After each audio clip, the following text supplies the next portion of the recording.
Hello students, welcome to my YouTube channel. तो I hope कि आप लोग अच्छे से होंगे। तो आज आर्थिक नियोजन किसे कहते हैं, फिर आर्थिक नियोजन क्या है और आर्थिक नियोजन का मुख्य उद्देश्य क्या है, यानी कि उसका मुख्य उद्देश्य क्या है। इसका आंसर जगह कि नियोजन का अर्थ यानी कि नियोजन का अर्थ होता है राज्य या निर्धारित सत्ता द्वारा संपूर्ण आर्थिक एवं सामाजिक व्यवस्था के एक विस्तृत सर्वेक्षण के आधार पर विवेकपूर्ण आर्थिक निर्णय लेना। यानी कि नियोजन का अर्थ होता है कि किसी राज्य या निर्धारित सत्ता के द्वारा यानी कि किसी व्यवस्था यानी कि कोई इसका अर्थ होता है यानी कि जैसे में किसी कार्य करना हो तो वह यानी कि किसी राज्य में कोई कार्य करना है यानी कि सड़क ही बनवाना है तो उसका विवेकपूर्ण यानी कि ऐसा यानी कि सरकार है जो ऐसा निर्णय लेगी जिससे कि सभी लोगों को लाभ हो और किसी को हानि भी ना हो, ऐसा लाभ लेना होता है। अर्थात यानी कि आर्थिक प्राथमिक के आधार पर लक्ष्यों का निर्धारण कर उन्हें एक निश्चित अवधि में पूरा करने का प्रयास आर्थिक नियोजन। यानी कि अगर मान लीजिए कि किसी गांव में सड़क बनवाना है या फिर उसको सड़क बनवाना है या फिर मंदिर या फिर कुछ भी बनवाना है तो उसको मान लेगा कि हमको यानी कि 6 महीना में बनवाना है, तो वहाँ पे चाहे कितना भी पैसा क्यों ना लगे उसको 6 महीना में उस मंदिर या सड़क को बनाकर तैयार करवाना ही आर्थिक नियोजन। इसका उद्देश्य यह है कि भारत एक अर्ध विकसित राष्ट्र है, यानी कि भारत में कई जिले कई गांव हैं, तो कई गांवों में आप जाकर देखिएगा तो कहीं कहीं पे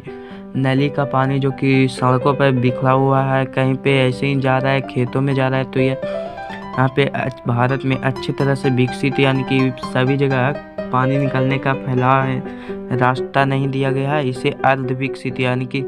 आप लोग अमेरिका में अगर जाएंगे किसी भी गली या किसी भी कोने में जाएंगे तो वहाँ पे गंदे पानी है जो कि सीधा नाली में जाएंगे, यानी कि बाहर आपको एक भी ऐसा कूड़ा कचरा नहीं मिलेगा जो कि इंडिया के सड़कों पर इत्यादि जगहों पर होता है। इसीलिए भारत एक अर्ध विकसित राष्ट्र कहा गया है, क्योंकि यह आधा विकसित है, आधे गांव में हो चुके हैं और आधे गांव में नहीं हो चुके हैं। देश के अधिकांश नागरिकों का जीवन स्तर निम्न है, यानी कि देश के अधिकांश भागों में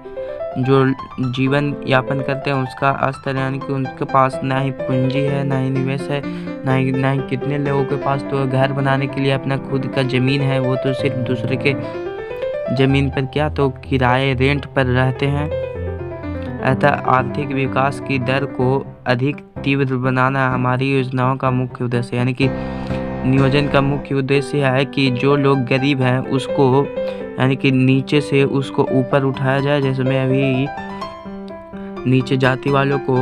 अभी हमारे देश में यानी कि भारत में 10 से 20% कुछ ऐसा छूट मिलता है, यानी कि जो लोग गरीब हैं उसको मुफ्त में राशन मिलता है, कि राशन तेल मिलता है, ऐसा कुछ योजना बनाया गया है।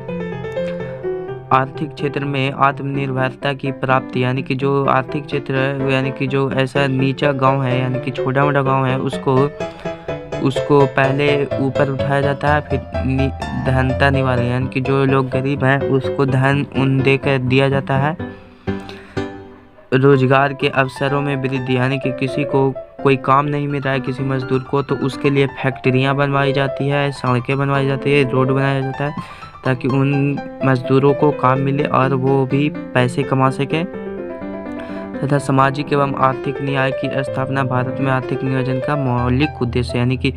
भारत में समाज का और आर्थिक न्याय का यानी कि सबको समान दृष्टि से सबको काम मिले, ऐसा ही भारत में यह योजना है। तो आप लोग समझ गए होंगे और आप लोग लिख भी लीजिएगा। तो और भी वीडियो का नोटिफिकेशन पाने के लिए चैनल को सब्सक्राइब करिए और बेल आइकन कॉल कर लीजिएगा ताकि हम जब भी वीडियो डालें आपके पास इसका नोटिफिकेशन जरूर जाए। सबका अपना यूट्यूब चैनल है।